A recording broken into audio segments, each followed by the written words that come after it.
جب اسلام سب سے پرانا ہے، جب ایمان مذہب اسلام کی شروعات پہلے انسان سے ہوئی ہے، اس وقت سے لے کر قیامت تک چلنے والا یہ مذہب ہے، تو پھر کیا وجہ ہے یہ بات کیوں کہی جاتی کہ محمد رسول اللہ نے اسلام کو پھیلایا اور اسلام کو حضرت ابوبکر نے قبول کیا بنا دلیل کے، حضرت عثمان نے، حضرت عمر فاروق نے، حضرت حمزہ نے، حضرت بلال حبشی نے، ان لوگوں نے؟ واقعتاً سوال ہوتا ہے، اور کچھ دیر کے لیے اگر آدمی سوچے تو یقیناً الجھن پیدا ہو سکتا ہے اس کے دل و دماغ میں کہ جب اسلام سب سے پرانا ہے تو پھر اسلام محمد الرسول اللہ کے زمانے میں لوگ کیسے قبول کر رہے ہیں؟ ایک چیز پہلے سے ہے، پھر اس کو دوبارہ کہہ رہے ہیں کہ اس کو پھر سے حاصل کر رہے ہیں، کیا مطلب، کیا ارتھ ہوتا؟ آپ لوگوں کو بھی اس سوال کا جواب میں یہاں پر بتانے کی کوشش کروں گا۔ پروگرام پورا ہو چکا تھا، تقریباً 12:30 پون یا 1 بجے تک جلسے کا اختتام بھی ہو گیا تھا۔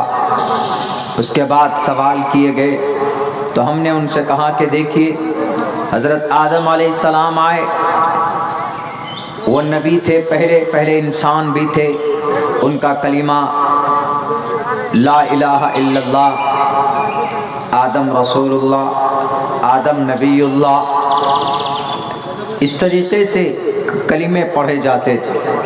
جو نبی جس زمانے میں آیا، اپنے زمانے کے حساب سے، اپنی نبوت اور شریعت کے حساب سے اس نے کلمے کو لانچ کیا، بائی دا کمانڈ آف اللہ، ڈیو ٹو کمانڈ آف اللہ، اللہ کے فرمان سے، اپنے گھر سے نہیں۔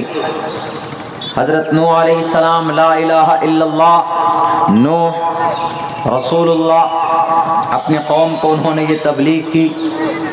بیسیکلی 2-3 عقیدے، عقائد ایسے تھے جو کبھی چینج نہیں ہوئے، نہ تو حضرت آدم کے زمانے میں، نہ حضرت نوح کے زمانے میں، نہ حضرت موسیٰ کے زمانے میں، نہ حضرت ابراہیم کے زمانے میں، کسی نبی کے زمانے میں وہ عقیدہ، وہ کانسیپٹ کبھی چینج نہیں ہوا۔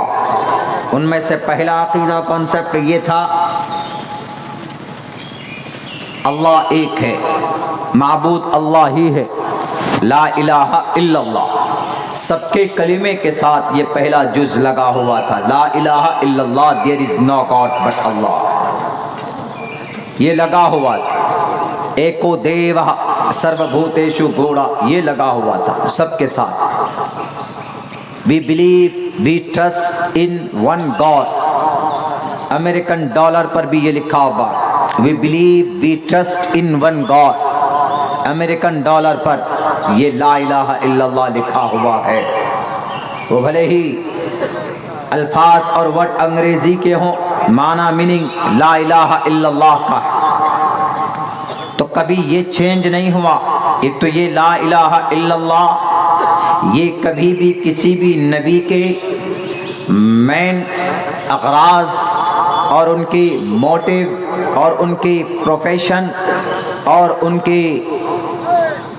کی جو نیت، ان کے جو مقاصد زندگی ہے، وہ کبھی بدلا نہیں، سب کا یہی رہا، لا الہ الا اللہ۔ حضرت موسیٰ بنی اسرائیل کو کہتے کہ معبود اللہ ہے، لا الہ الا اللہ، موسیٰ رسول اللہ، رسول موسیٰ ضرور ہے لیکن لا الہ الا اللہ۔ اور قرآن کہتا ہے کہ اللہ تبارک و تعالیٰ نے ہر علاقے میں، ہر زمانے میں، ہر جگہ پر کہیں کچھ گیپ ہو گیا ہو وہ الگ بات ہے، ورنہ اپنے نبی کو، اپنے ڈرانے والے کو، اپنے پیغمبر کو ضرور بھیجا ہے دنیا۔ وَإِن مِّنْ أُمَّةٍ إِلَّا خَلَا فِيهَا نَذِيرٌ، کہ زمین پر کوئی قوم ایسی نہیں گزری کہ جہاں ڈرانے والا نہ آیا ہو، جہاں ایک اللہ کی وحدانیت کو بتانے والا نہ آیا۔ ہر جگہ پہ اور ان کی زبان پہ آیا۔ آپ کی اس علاقے کی آپ کے اس ایریا کی جو زبان ہے، جو لینگویج ہے، تو نبوت کا جو سلسلہ رہا ہے، تو اگر یہاں پر کوئی نبی آئے گا تو آپ کی زبان شیر شاہ آبادی زبان ہے، بنگلہ زبان ہے، انصاری زبان ہے، تو یہاں اسی زبان میں نبی کو اللہ تبارک و تعالی بھیجے گا۔ ایسا نظام اور ایسا حساب اوپر والے کا رہا۔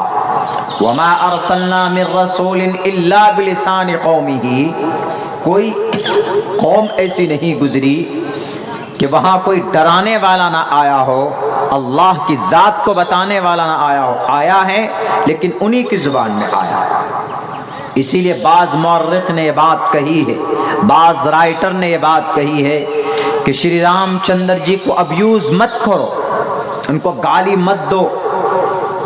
اٹ میں بھی ہو سکتا ہے کہ وہ کسی قوم میں، کسی زمانے میں، کسی ایریا اور کسی علاقے کا نبی رہا ہو، رسول رہا ہو سکتا اس کو ان کی زندگی کے اندر مرچ مسالہ لگا کر پیش کیا گیا ہو، کیونکہ ان کے بہت سارے زندگی کے ایسے نمونے ہیں جب پڑھے جاتے ہیں، دیکھے جاتے ہیں، تو یہ پتہ چلتا ہے کہ یہ کہیں نہ کہیں کسی نہ کسی قوم کا کوئی پیغمبر، کوئی رسول رہا ہوگا۔ ان میں سے کون؟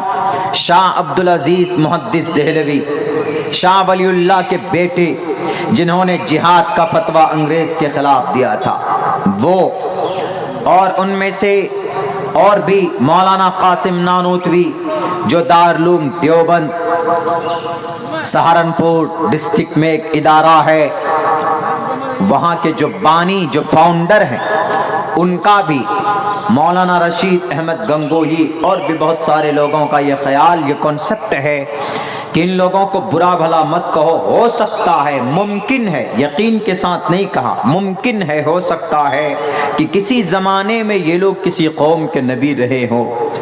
شری کرشن جی کے بارے میں بھی آتا ہے، شری رام کے بارے میں بھی آتا، البتہ ہنومان جی کے بارے میں نہیں آتا۔ ہنومان جی جے بجرنگ بلی جن کو بولتے ہیں، وہ ان کو دیوتا نہیں بلکہ ان کو دودت کہا گیا۔ دودت کس کو کہتے؟ دودت فرشتے کو کہتے ہیں، according to the Hindu concept. Hindu بھائی دودت کو مانتے، یم دود یم راج، یم دود یم راج، اور ہمارے اسلام میں فرشتے کا کانسیپٹ ہے۔ اسی لیے یہ پوری رامائن کی جو کہانی ہے وہ مکہ المکرمہ، حرمین شریفین میں جو مکہ شہر ہے، کعبۃ اللہ جو اللہ کا وہ بیت ہے، بیت اللہ شریف، اس کو جب ابرہہ بادشاہ نے ڈیٹین کرنے کے لیے، اس کو ڈیمولش کرنے کے لیے جب آیا تھا، تو سیم وہی طریقہ، وہاں پر ابرہہ ظالم، یہاں پر راون ظالم، وہاں پر ابرہہ کے سامنے میں اس بیت اللہ کا، اس شہر کا والی متولی عبد المطلب تھے، تو یہاں پر ان کے کون رکھوالے؟ سیتا میاں کا رکھوالا شری رام چندر جی تھے۔ وہاں پر بیت اللہ پاک زمین، اور یہاں پر سیتا میاں جس کا اپہرن کرنے کے لیے راون آیا تھا، جب اپہرن ہو کر چلا جاتا ہے تو تب ایک ان کو بچانے والا کون آتا ہے؟ ہنومان بچانے کے لیے آتا ہے، اور لنکا جاتا ہے، ایک لمبی ہسٹری ہے، تب ان کو بچا کر لاتا ہے، پورے لنکے میں آگ لگا کر۔ سیم اسی طریقے پر جب بیت اللہ کو ڈیمولش کرنے کے لیے ہاتھیوں کے ساتھ، لاؤ لشکر کے ساتھ وہ ابرہہ آتا ہے، تو تب اللہ تبارک و تعالی آپ سورہ الم تر کیف پڑھیں، الم تر کیف فعل ربک باصحاب الفیل الم یجعل کیدہم فی تضلیل وارسل علیہم طیرا ابابیل ترمیہم بحجارۃ من سجیل فجعلہم کعصف مأکول۔ اللہ کے گھر کو ڈیمولش کرنے کے لیے آئے، وہ شہید کرنے کے لیے آئے کہ میں اس بیت اللہ کو نہیں رہنے دوں گا، چونکہ ان کے بیت اللہ کا اپمان کیا تھا کسی نے جا کر، عرب کی جزیرت العرب سے نکلنے والے کسی مجاہد نے جا کر وہاں پر گندگی کر دی تھی. انہوں نے کہا کہ میں اس کو ڈیمولش، اس کو شہید کر دوں گا، اس کو توڑ دوں گا، اس کی اینٹ سے اینٹ بجا دوں گا. تب جا کر طیرن ابابیل ترمیہم بحجارت، اپنے چونچ میں، اپنے پنجے میں وہ پتھر کا ٹکڑا اٹھا کر، ایک کنکری چھوٹی چھوٹی اٹھا کر، طیرن ابابیل، آسمان کے ان کے اوپر سے ایک چھوٹے چھوٹے پرندوں کو بھیجا، اور اس پرندے نے اس کنکری کو چھوڑا ان فوجوں کے اوپر. تو جس فوج اور جس آرمی اور ان کے جس غلام کے سر پر لگا، جیسے 315 کی گولی کام کرتی ہے نا، پیتل کی گولی ہوتی ہے گولیوں میں، 315 کا کارتوس جیسے کام کرتا ہے، ویسے ہی کام ان پتھروں کیا تھا. اور پورا فجعلہم کعصف ماکول، کھائے ہوئے بھوسے بھینس یا گائے بیل کے سامنے میں آپ چارہ ڈالیے، جب وہ کھاتے ہیں چباتے ہیں، ان کے سائڈ سے جو وہ نکلتا ہے بھوسا بچا ہوا، یعنی کہ بالکل ردی، ریجیکٹڈ. فجعلہم کعصف ماکول، ان کے ابرہا اور ان کے پورے لاؤ لشکر کو ایسا لگ رہا تھا دیکھنے میں، ان کے ساتھ یہ حشر ہوا کہ جیسے یہ کھائے ہوئے بھوسے کے مانند بنا دیے گئے.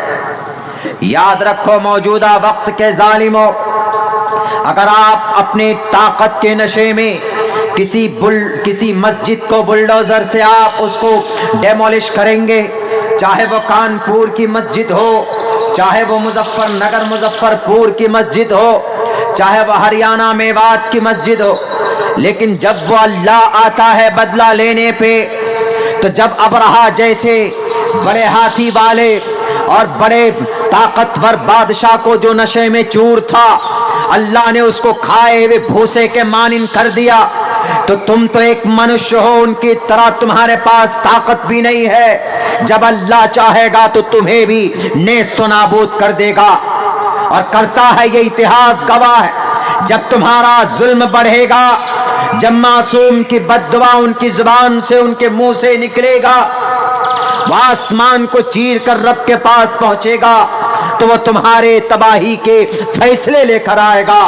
جیسے الم تر کیف فعل ربک باصحاب الفیل الم یجعل کیدہم فی تضلیل وارسل علیہم طیرا ابابیل. متھرا کے عیدگاہ میں 6 دسمبر کو مورتی رکھنے والوں، ڈرو اللہ سے. تم ناپاک جو سازش کر رہے ہو نا، کامیاب نہیں ہوگے کبھی بھی، یاد رکھو.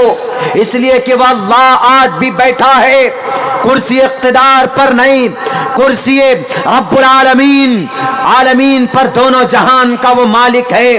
پوری دنیا ان کے ہتھیلی میں سجے ہوئے پلیٹ کے مانند ہے. اللہ دیکھ رہا ہے تمہارے ان ننگے ناچ کو. جب من میں آتا ہے مندر میں، مسجد میں جا کر مورتی پرکٹ کر دیتے ہو، اور جب من میں آتا ہے جناب متھرا کے عیدگاہ میں 6 دسمبر کو اس بار سن 2021 کو لال بجکر جی اتر پردیش کے گارجن، ان کے سامنے میں مورتی رکھنے کی کوشش کی جاتی ہے. تمہارے ابا اور دادا کا نہیں ہے، وہ بڑی قربانیاں دے دے کر حاصل کی ہے. اس زمین کو انگریز سے ہم نے چھٹکارا دلایا ہے. تمہارا وجود نہیں ہے، تمہاری خوشبو تک نہیں ہے آزاد کرانے میں اس دیش کو.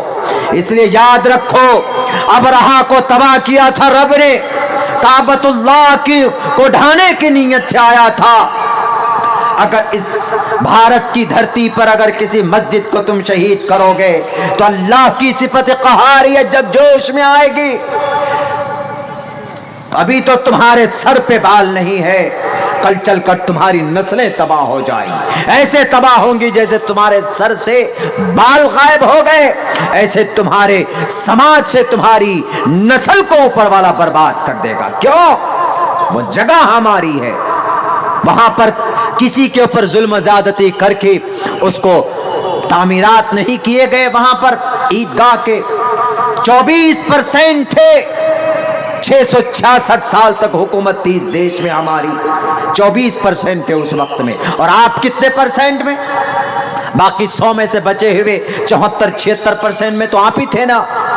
ہم چاہتے تو آپ 24% ہوتے, ہم 66% ہوتے, لیکن نہیں. کیوں؟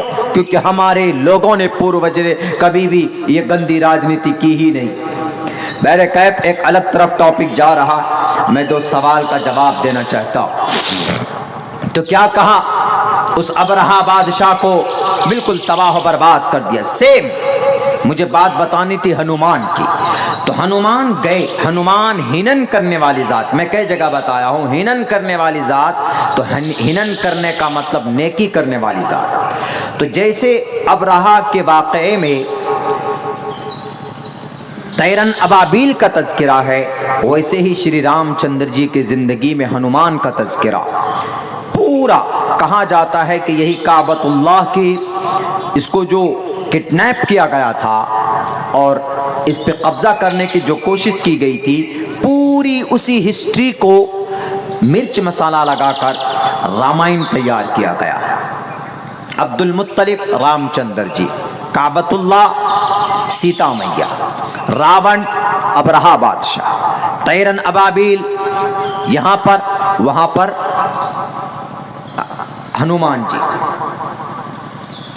تو ہنومان یم دودھ ان کا عقیدہ ہوتا ہے, ہندو بھائیوں کا دودھ ہوتے ہیں, یعنی ارے یہ دودھ بن کر آیا ہے. جب کسی بھی پریشانی میں کوئی اس کی مدد کر دیتے ہیں, کہتے ہیں یہ تو بھگوان کا روپ لے کر دودھ بن کر آئے. دودھ اوتار, یم دودھ یم راج اسی سے نکلا. تو بہرکیف یہ بات ہمیں سمجھنی چاہیے کہ جو بھی نبی اس دھرتی پر آئے, جو بھی پیغمبر اس دھرتی پر آئے, ان سب نے یہی کہا یجم پرچھام یمم. ایک منتر میں نے پڑھی, بہت پرانی تاریخ بیان کی گئی, ملیچ بھاشا کرتا تین وید واکیہ پران مکھا. اس منتر کی تشریح بہت کم ہوئی ہے, ضرورت بہت کم پڑتی, لیکن آج اس کے مطابق بات چل رہی. ملیچ بھاشا کرتا تین وید واکیہ پران مکھا. انسان کے پران کو, ان کی جان کو مکتی دینے کے لیے ہمیشہ سے جو جپ کیا گیا, جو منتر پڑھے گئے, جو مول منتر پڑھا جاتا ہے, ملیچ بھاشا. ملیچ کا 2 ترجمہ ہوتا ہے, ایک ترجمہ ہوتا ہے حرامی, شیطان, راکشس, شاسوت یہ شودر. ایک ہوتا ہے پرانا. ملیچ مطلب منو آدم, یہ بھی ہوتا ہے. ایک ملیچ کا مطلب ہوتا ہے ملیچ, ناپا. لیکن یہاں پر ترجمہ آدمی پرانا. ملیچ بھاشا کرتا تین, آدمی کی زبان بہت پرانی ہے اور اپنی پران کی رکشا کے لیے بہت پرانا منتر پڑھا جاتا ہے جو سیم اور سملر ہے. وہ یہی لا الہ الا اللہ, وہ یہی ہے ایکم برہما دتیہ ناستے. تو ہر نبی کے زمانے میں کلمہ یہی رہا, لا الہ الا اللہ کلمے کا ایک پارٹ. اور جو نبی اور جو رسول ہے وہ اپنے حساب سے, جو رسول ہے وہ اپنے نام کے حساب سے, جو اللہ کا پیغمبر رسول ہے وہ فٹ کر دیتا تھا, عیسیٰ رسول اللہ, موسیٰ رسول اللہ. لیکن پہلا جز لا الہ الا اللہ کبھی چینج نہیں ہوا. ہم نے کہا کہ میرے بھائی صاحب جو بھی تھے, حضرت ابراہیم کو ماننے والے, حضرت موسیٰ کو ماننے والے, ان کا یہ عقیدہ ہے کہ ہمارا معبود اللہ ہے اور ہمیں ہمارا نبی اور ہمارا رسول فلاں فلاں صاحب. حضرت ابراہیم کی شریعت کو ماننے والے حضرت ابراہیم کو اللہ کے رسول مانتے تھے, اور ان کا یہ عقیدہ تھا کہ اللہ معبود ہے, معبود اللہ کے سوا کوئی نہیں ہے اللہ کے بعد, اور ہمیں اس دھرتی میں موت آنی, ہمیں مرنا ہے. آخرت کا عقیدہ اور اللہ کے وحدانیت کا عقیدہ اور فرشتوں کا عقیدہ, یہ عقائد